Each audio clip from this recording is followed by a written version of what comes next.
Champions ট্রফির দামামা বাজছে। দুবাই আন্তর্জাতিক স্টেডিয়ামে প্রস্তুতি ম্যাচে টস জিতে পাকিস্তান শাহিনসের বিপক্ষে ব্যাটিংয়ে নামে টাইগাররা। শুরুতেই লাইনচ্যুত ওপেনিং এক্সপ্রেস। সবশেষ বিপিএলে দারুণ ব্যাটিং করা তানজিদ হাসান তামিম করলেন মোটে 6। তীরে নেমে সুবিধা করতে পারেননি নাজমুল হোসেন শান্ত। 12 রানে আউট হয়ে তামিমের পথেই হেঁটেছেন বাংলার কাপ্তান। তবে তামিম শান্ত ব্যর্থ হলেও আরেক প্রান্তে দুর্দান্ত ব্যাটিং করেছেন সৌম্য সরকার। তার ব্যাটে ভর করেই শুরুর পাওয়ার প্লেতে 2 উইকেট হারিয়ে 60 রান তোলে বাংলাদেশ। তবে সৌম্যের ব্যাটের সুর কাটে 35 রানে রান আউট হলে। মিরাজ সাজঘরে ফিরেছেন হাফ সেঞ্চুরি না পাওয়ার হতাশা নিয়ে।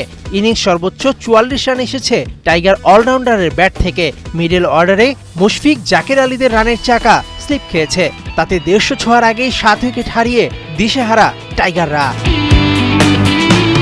বাংলাদেশ শেষ পর্যন্ত 202 রান করতে পারে তানজিম সাকিবের 27 বলে 30 রান আর নাসুমের 15 রানে ভর করে। 70 বল হাতে থাকতেই অল আউট বাংলা। পাকিস্তান শাহিনসের হয়ে 43 রানে 4 উইকেট নিয়েছেন ওসামা।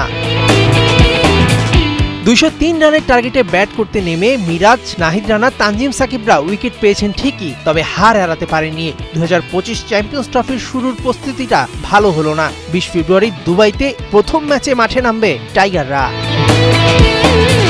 মেহেদী নাইম, 71।